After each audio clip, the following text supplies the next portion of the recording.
So, we have an NBA trade. The Blazers are trading Norman Powell and Robert Covington to the Clippers for Eric Bledsoe, Justice Winslow, Keon Johnson, and a second-round pick. A trade that I didn't really see coming. But for the Clippers first, they obviously get the two best players in the deal, I would say. So it's clear they're getting the better on-court players, but they are taking on quite a bit of salary. But what this means is they're definitely not giving up on the season, which makes sense. They're 27-27. They will most likely be in the play-in tournament this season.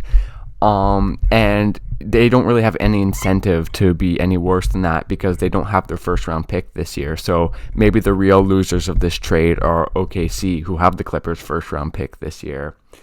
But yeah, in Powell, I think he's definitely a good player. He's averaging like close to 20 points a game, shooting 40% from three.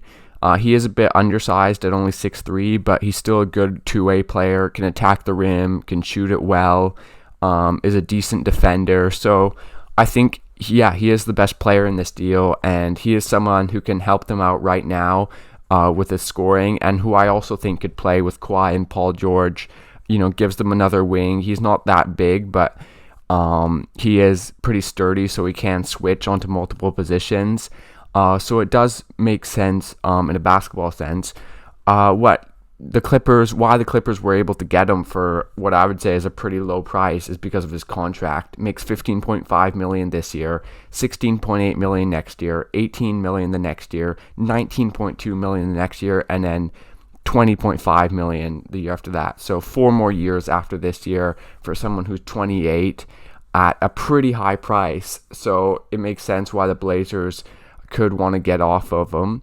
And then for Covington, he's only on a 1-year deal, but they will have his bird rights in free agency. So, this really depends on if Kawhi and Paul George are coming back, because if they are, then all of a sudden this team with Reggie Jackson and Zubac, and then these two guys, Covington and Powell, if they do get Kawhi and PG back this season, that would be pretty crazy. But I think the more likely scenario of them not getting them back, it's still not a bad trade because they have Powell for next year. And honestly, with the bird rights, they could re-sign Covington. I mean, at this point, Covington, he's still a good help defender, but offensively, he's not a great player. One-on-one, defensively, he's a bit slow. But yeah, he is a good help defender, and he does have good size. So, theoretically, he could fit into the Clipper system with switchable wings and things like that.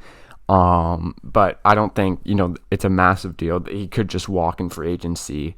We'll have to see. And then for the Blazers, as I mentioned, I think one of the biggest things would be to get off Powell's contract.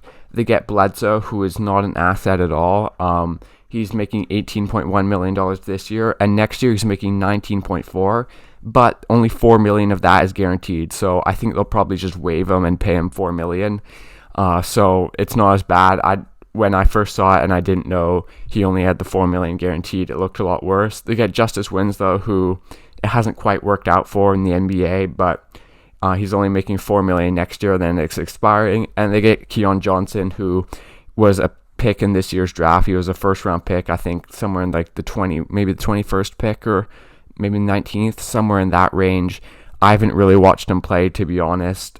He hasn't done much in the NBA, but still a young player. You never know. And then the second round pick is Detroit's 2025 second round pick. So again, don't really know, but that could be a decent second round pick. I think the biggest thing for the Blazers would be Keon Johnson, young player, and getting off Powell's contract. What this does for the future for them, I'm not quite sure about the Blazers in the future. They obviously have the Damian Lillard situation. I don't think he's coming back this year. I think in free agency, their biggest thing should be bringing back Anthony Simons, because he's been really good this season as a guard who can shoot and score.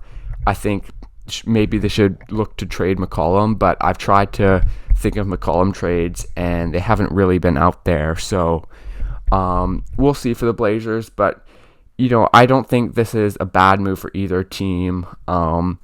In a nutshell, I think for the Blazers, when you look at the fact that they traded Gary Trent for Norman Powell, and Gary Trent is playing so well right now, then it looks a bit worse. But I mean, you can't live in the past, and I think they're clearing Powell's contract, and maybe it gives them more flexibility in 2-3 years time, when they don't have CJ anymore, and they're looking to build around Anthony Simons, and maybe Damian Lillard, depending on where he is.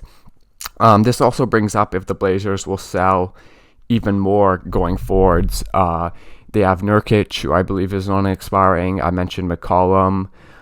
So there is potential for making a few more trades, maybe trying to get some more picks. We'll just have to see. And then, my overall thoughts for the Clippers, I don't mind it, actually. I think it could actually be a decent trade. They don't really have to worry about the salary cap and things like that, because they're never going to have cap space. They don't have any first-round picks, but they have the richest owner in the league who can pay it. I think if Kawhi and Paul George come back this year, they're definitely a major threat. If they don't, I think it's still fine. They have Powell who can help them out.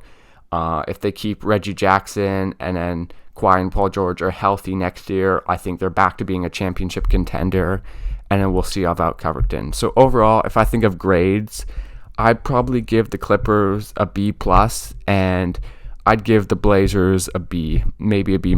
No, I think a B, because they do get off the Powell contract, and at least they have intentions of maybe getting a high pick this year and then going again in the next 2 years with a bit more cap space and more flexibility. But anyways, thanks for watching. Leave a like and subscribe.